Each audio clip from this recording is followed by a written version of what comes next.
Well, welcome.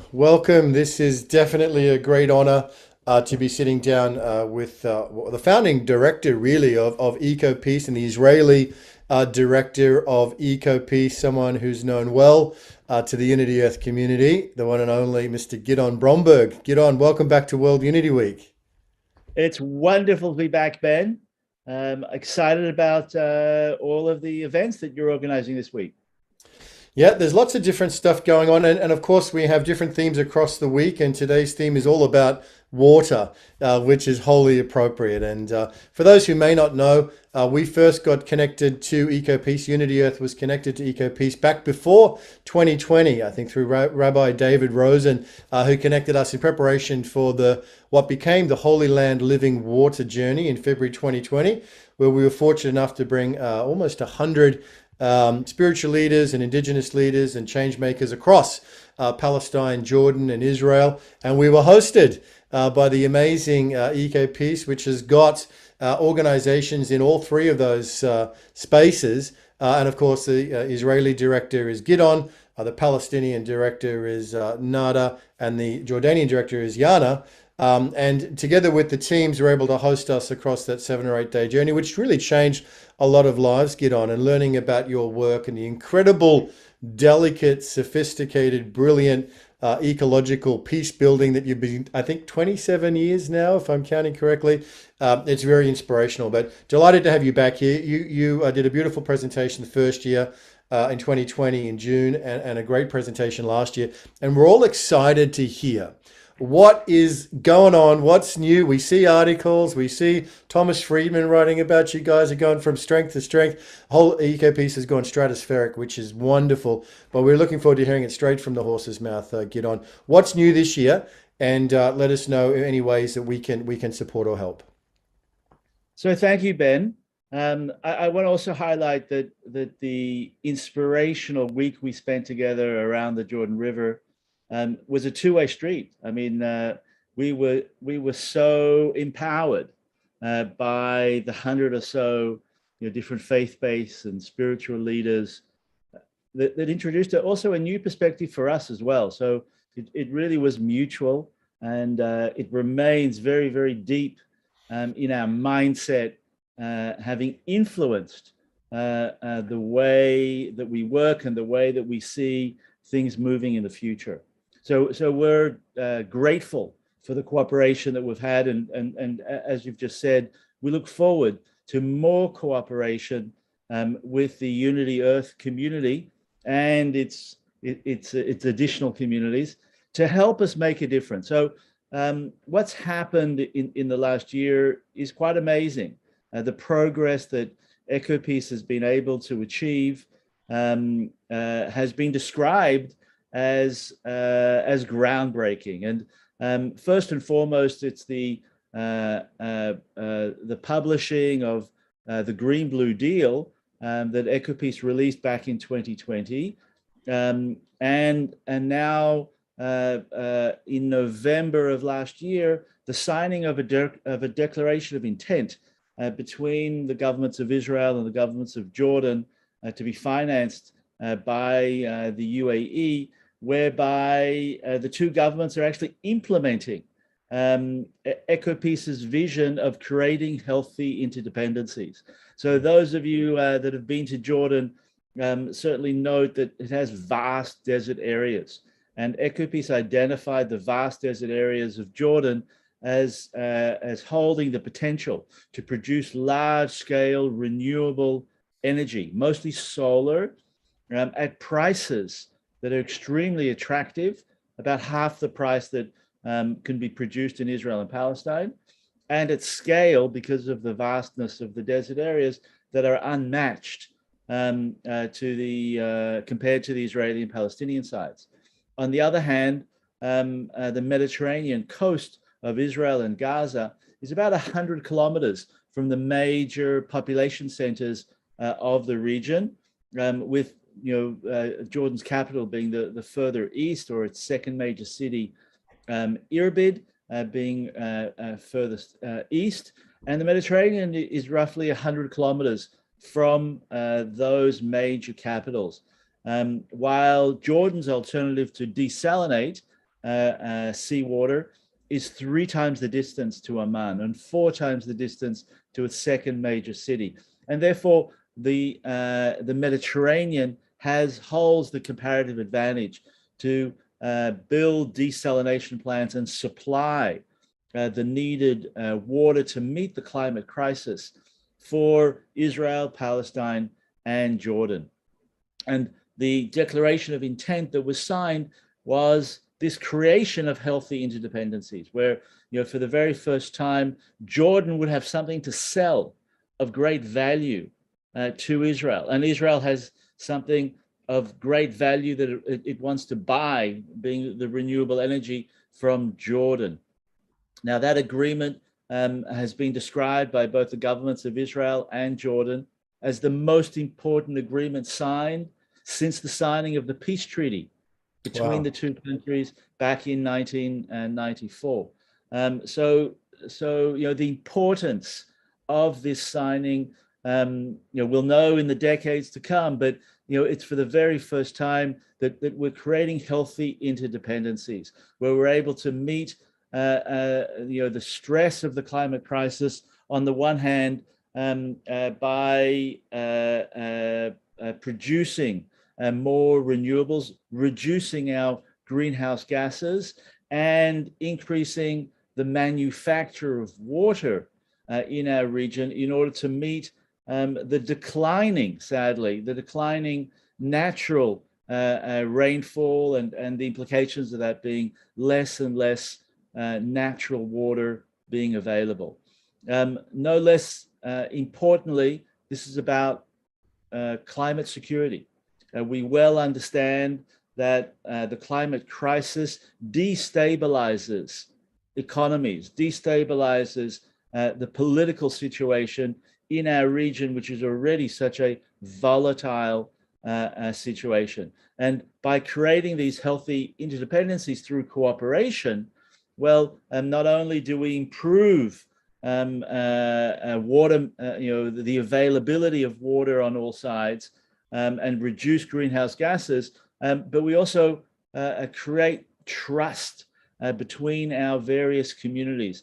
And we, as we've experienced over these close to 3 decades of EcoPeace, when we create trust over our shared environment, it spills over to trust on other issues as well.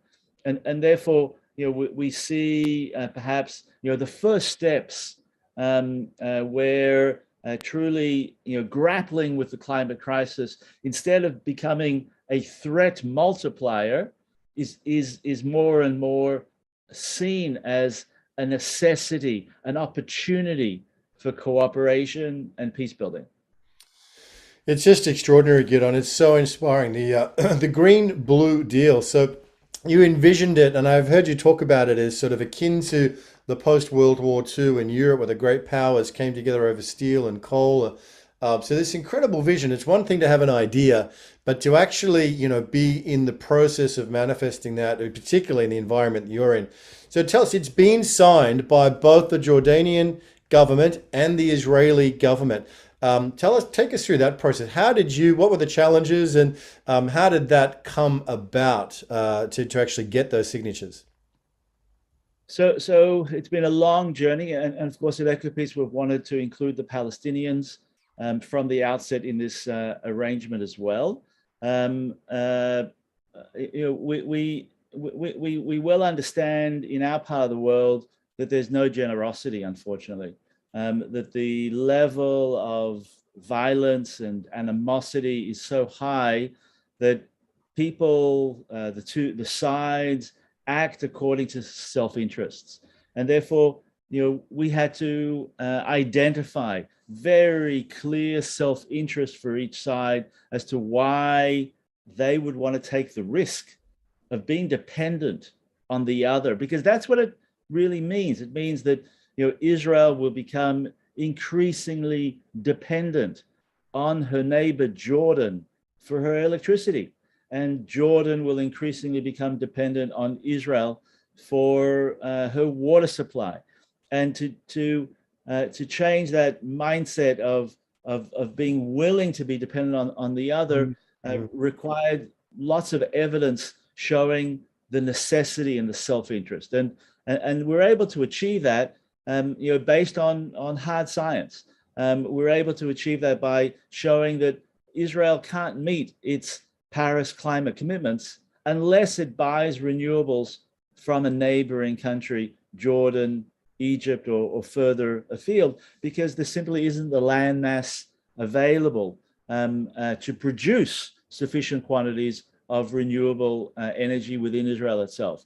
And on the other hand, we're able to show to Jordanian decision makers that being dependent only on desalination from Jordan itself in the Gulf of Aqaba would make their water supply so expensive that it brings into question whether the Jordanian public can afford to buy water at sufficient quantities to keep the Jordanian economy flourishing. So first and foremost, we speak to self-interest because that's the only language that in the midst of deep conflict people are willing to listen to. But by design, our self-interest lead to mutual gain, and that was something that was thought out very deeply right from the beginning. We're now in a situation where we're also heavily trying to move forward on an Israeli-Palestinian water energy exchange, and we hope that in the coming months we're going to see some real breakthroughs and perhaps even a signing of the government of Israel and the Palestinian Authority. And here we're very much focused on Gaza and meeting the water and sanitation crisis needs of over 2 million Palestinians in Gaza. As some of the audience well know, that Gaza has faced tremendous humanitarian struggle, completely due to the conflict, where sewage wasn't being treated, where there isn't sufficient natural water to meet the basic drinking needs, the basic domestic needs of the Palestinian population in Gaza. One of the solutions that is desperately needed in Gaza is to build a large desalination plant on the Gaza coast, but there isn't sufficient electricity, even once the desalination plant is built, to run the desalination facility. So with various partners, including in this case the European Investment Bank, we thought that the way that we can try and create healthy, the way that we can meet the energy needs of Gaza, but also to create healthy interdependencies, is to try to get the government of Israel, particularly the military, to allow for the building of large-scale solar facilities in Area C of the West Bank. So, the Palestinian Authority is divided between, or Palestine is divided between the West Bank on the one on sort of the east, and Gaza on the Mediterranean coast. And Gaza is very crowded. There's next to no open spaces, but the West Bank has significant open spaces and certainly sufficient to build some large-scale solar facilities. We're talking only about 200 megawatts of renewable energy that would be built by the Palestinian private sector with the support of the European Investment Bank, with the support of the American government, perhaps also the support of the Islamic Development Bank, and then transfer that electricity across Israel, because Israel is in the middle between the West Bank and Gaza. So it requires cooperation, and then supply that electricity into Gaza that would run the proposed desalination plant, but also other wash infrastructure of sanitation and the movement of water. And the good news is that in principle we're hearing from all sides of a willingness to discuss this deeply. And again, it's not out of being generous. It's out of a sense that the climate crisis requires water security needs to be met, that the deteriorating water situation in Gaza and in the West Bank threatens stability in the region. It threatens national security interests of both the Palestinian and the Israeli side. And what we're placing on the table will help strengthen water security issues. So, we're very keen to move forward, having seen the breakthrough on the Israeli Jordanian side, to now move forward on the Palestinian Israeli side and create the same sort of measure of healthy independency, trust building that is so desperately needed between Israelis and Palestinians. Oh, Gidon, it is so tremendously inspiring to hear about those plans that are in place for building, continuing to build the trust between the Israeli side and the Palestinian side. We know that the three spaces are really what make up EcoPeace. Just, I want to go to the Green Blue Deal again for a moment. You talk about utilizing self-interest, in this case, the nation states, and being grown up and very, you're in a part of the world where misty-eyed naivety doesn't last very long, and doesn't yield results or dividends. So 27 years, the skillful means by which you are achieving these outcomes is just extraordinary. But I just want to understand, the nation states, in this case, Jordan and Israel, have signed up to this Green Blue Deal. What's the role of private enterprise, and how do you leverage? I imagine that the governments haven't committed to do the entire investment themselves, but they're opening the space for private enterprise to come in and to fulfill these grand projects, large scale projects. Are you working directly to stimulate entrepreneurs or businesses to step forward, or are you leaving that up to the governments? No. So right from the outset, we understood that we'd be more powerful when coming to our governments if we had the private sector already committed or expressing their real interest to invest. And what our research showed was that there's the potential investment of over $7 billion from the private sector to invest in the renewables and the desalination. The beauty of the advance in technologies in these recent times is that because of the advance in technologies, both solar and desalination are profitable enterprises. Renewables in our part of the world are the cheapest way to produce electricity during the day, cheaper than coal, gas, or oil. And therefore, the private sector is rushing in, of course, to invest in these fields. Similarly, the cost of desalination has plummeted from about $2 a cubic meter about 2 decades ago to under 40 cents a cubic meter today. And therefore, manufactured water is now being produced at comparable prices to natural water, because natural water also requires electricity. You need to pump it, you need to move it. So the proposal that we put on the table between Israel and Jordan is very much a proposal attractive to the private sector, and the private sector continues to be behind the scenes, eager, pushing our governments forward, and that's part of the secret to the success as to why this moved forward as quickly as it did. On the Israeli-Palestinian front, because of the extent of the conflict and the extent of the poverty on the Gaza side, not everything can be led by the private sector.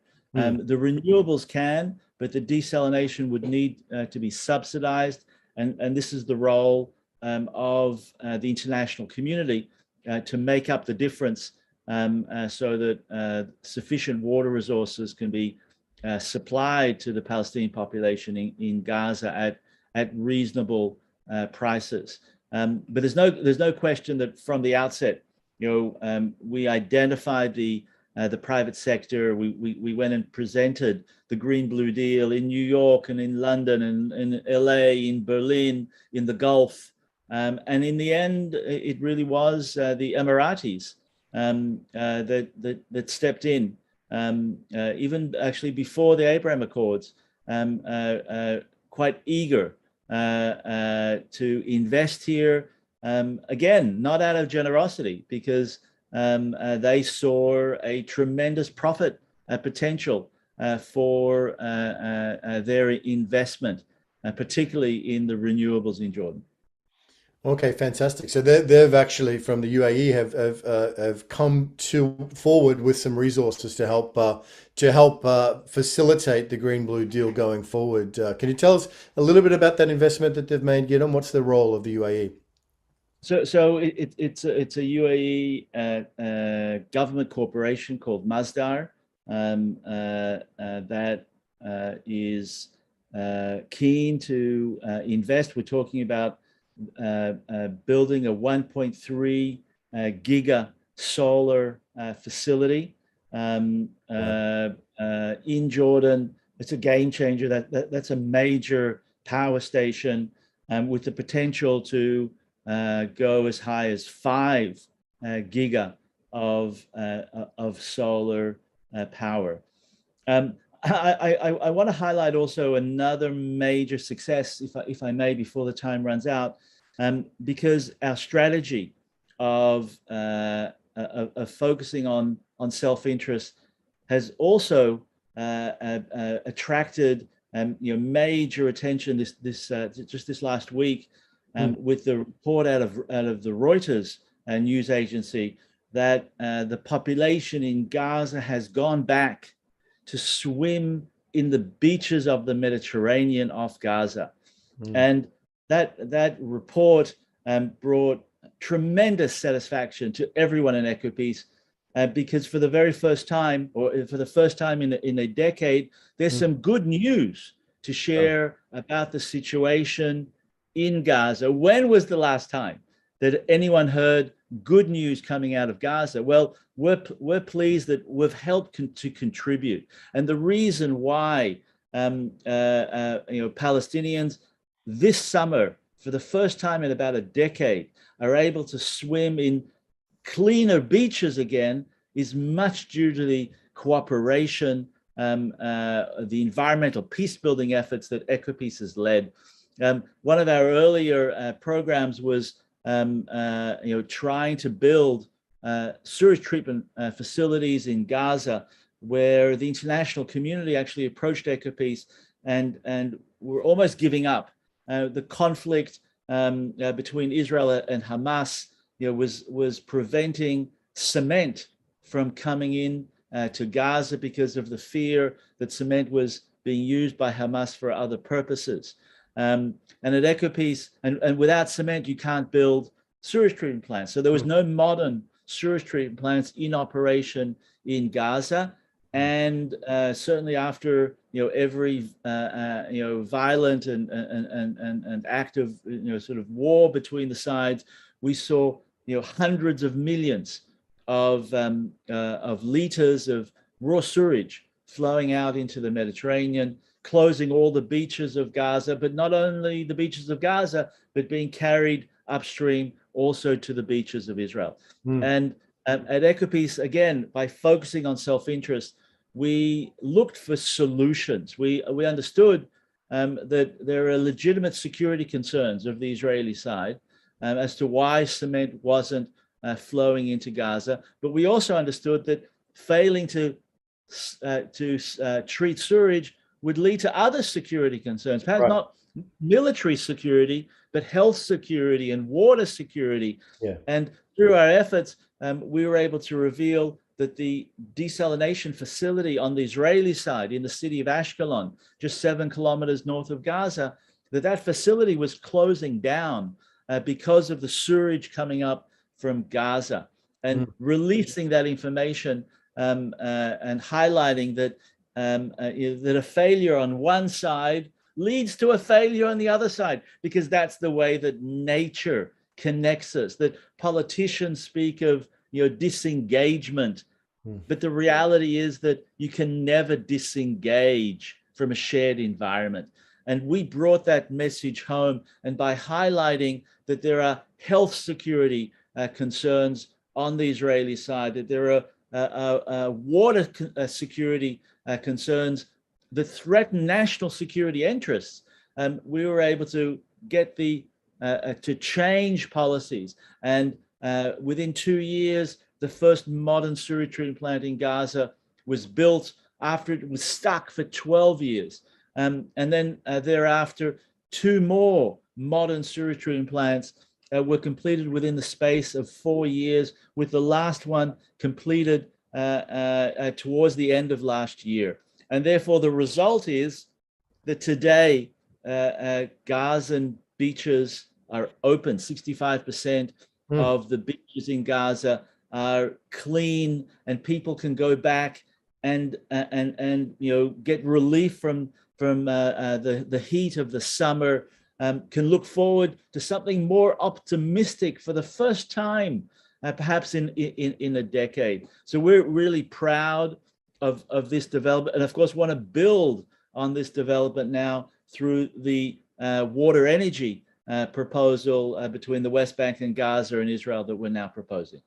No, Gidon, it is so impressive. Congratulations on that victory, and for the million of people from Gaza who are able to swim in the Mediterranean. What an incredible impact you've had, and that's just one story of EcoPeace's incredible total activism, engaging stakeholders at every level. It is absolutely stunning. And just the last question, maybe perhaps we can leave us with this one, Gidon, because we're here in World Unity Week, and you're in a part of the world where there's not a lot of unity historically. And you're working across fear, mistrust, division, suspicion, as you've been saying. There's not a lot of goodwill. There's not a lot of generosity. What would be your kind of lessons after 3 decades of skillfully working in that environment for anyone? Because all over the world, the human family is fractured in different ways between the North, the South, the colonized and the colonizers, and 10,000 other ways.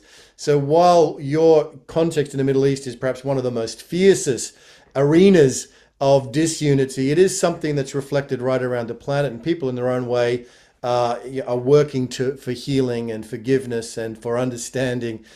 What would be some of your principles for rebuilding trust and reestablishing some kind of space of forgiveness and even a pathway towards unity? So indeed, we've been asked this question many, many times, and we've been asked to even share methodologies that we've developed in other conflict areas around the world, in the Balkans, in Pakistan, India, in Lake Chad, in Africa. I think there are many principles that we can draw from. One is, if we play the blame game, then the sides that we want to influence are not going to listen. So we need to be, there's a fine distinction between blaming and calling on the sides to take responsibility. If we speak to self-interests, then we call on the sides to take responsibilities in a manner that they're going to listen to. If we play the blame game, then the ears shut out, and it's useless. That we're wasting our time. So I think that's a very important principle, to stand in the shoes of the other and to try to understand their interests, their motivations, their humanity, and work from that, rather than categorizing one or the other as sort of just the enemy, as evil, as the victim and the perpetrator. In most conflicts, the situation is far more gray. All sides commit terrible acts towards the other. All sides, even though it might not be equal, but we do need to recognize that we all share actually being perpetrators and victims, and if we come with that mindset of then we're more likely to identify with the interests of the other, and help tell a narrative that can convince the other, or can convince both sides to be practical, to move forward in order to advance their self-interests. I think another important element is that peace building is best led by people that live the conflict.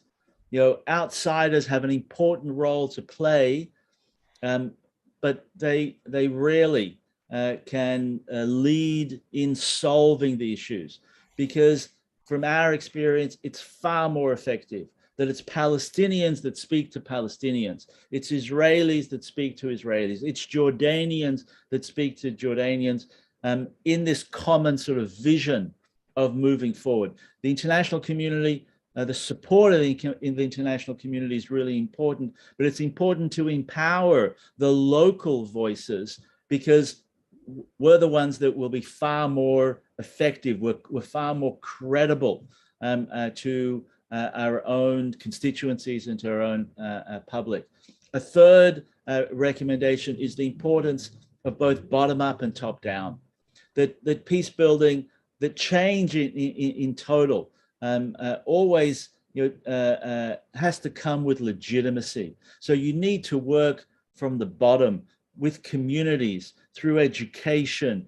One of our strongest experiences is working with the mayors, as being sort of local representatives, very closely connected to the community, and at the same time doing top-down advocacy, which entails common fact-finding.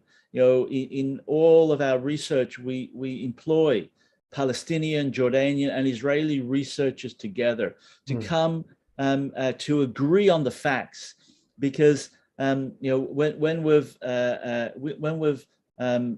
achieved a consensus by experts, generally experts that the government themselves hire, then it becomes a Jordanian expert that can espouse these scientific facts to the government of Jordan, a Palestinian to the Palestinian Authority, an Israeli to the government of Israel, and that again brings credibility. Focusing on economic gain also is very important, because we must impact people's lives on the ground. We must improve their livelihoods, be it more water in people's homes, be it more water for agriculture, be it the rehabilitation of the River Jordan and the economic benefits that would bring to all three peoples in the Jordan Valley.